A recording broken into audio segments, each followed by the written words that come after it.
Okay, go ahead. What were you thinking at that point, I guess? So you got to tell me what, so this is a great first start though, okay?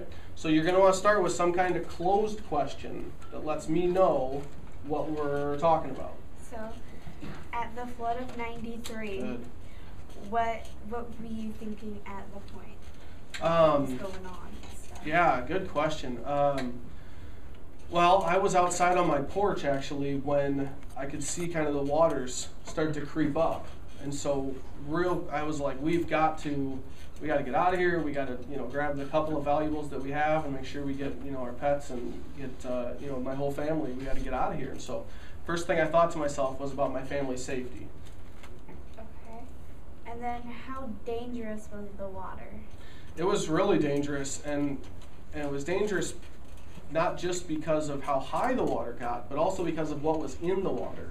It flooded some of the like the sewer systems and stuff, and so some of the sewers backed up, and it ended up, so the water itself, it was really dangerous. You couldn't just walk through the water to get to safety, because the water itself was really dangerous to be in as well. Okay. And then, how did it affect you? How did it affect me? Good question. What do you mean? What do you mean by that? Like, how did your family having to evacuate, like, how did it affect you in that way? Good question. Well, we had to start our lives over in a whole different part of the state. We had to move to a different city, and we both had to find new jobs, and it took a really long time for our insurance money to come to us, so we were living paycheck to paycheck for a while, and it affected us in that way. And another way that it affected us was just the stress that it put on our family. It was really tough, living that way, and we lost a lot of our stuff, and so it was really hard that way too. Okay. And do you know how long it lasted? Well, the rain, I think it rained for about 2 days nonstop, and then the rivers got flooded, and I think they couldn't get into our home to clean it for almost a month. So that kind of lasted for a month, and we haven't moved back to where we originally were. So it's really lasted my whole life. Where did you have to go during the flood? During the flood itself, we ended up, we kind of lived on a bit of a hill, so we could see it coming. And so what we did was we gathered our stuff, jumped into the truck, and took off, and just kind of kept heading up to higher ground to where we could kind of figure out what our next plan was going to be, next move. Okay. And you don't have to answer this one, but how old were you at the point? At that time, I was 22 years old. Okay.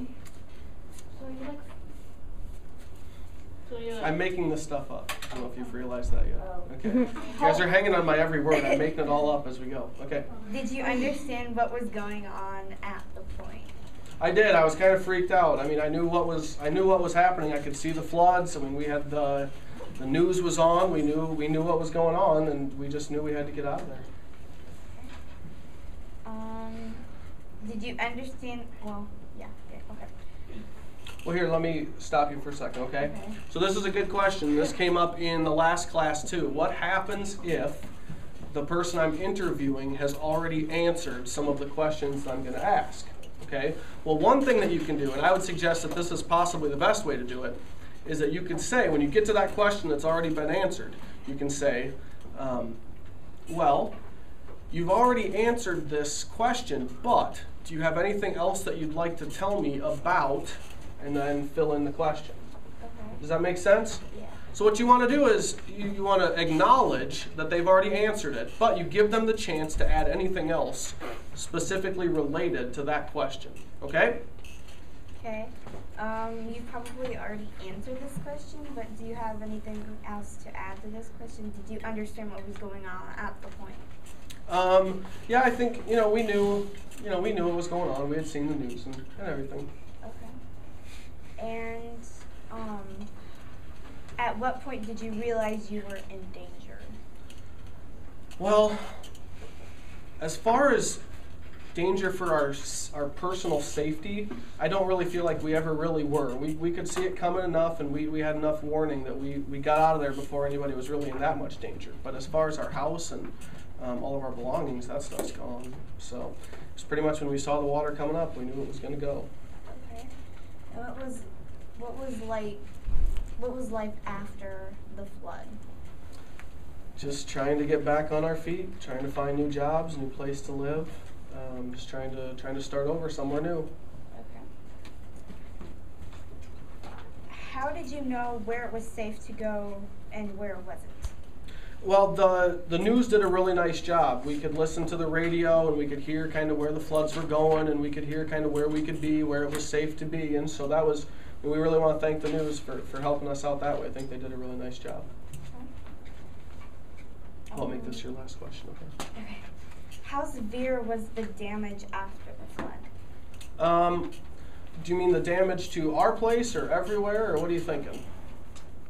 Just everywhere. Like, how bad was the damage in this city? It was pretty bad. I know a lot of people were displaced, and a ton of homes were completely wrecked, and you know, it's something that we still refer to as the flood of '93. Everybody knows right what we're talking about, so it was a big deal. You're welcome. So, and this is good. That was really good, Sydney. The thing that you want to do when you're done with the interview is thank them. I mean, show your appreciation. You can say, thank you, I really appreciate that. You know, I'm using this for a school project, and I'm really excited to dig some more into the notes that I took and to learn more about it. So, all right, cool, thanks.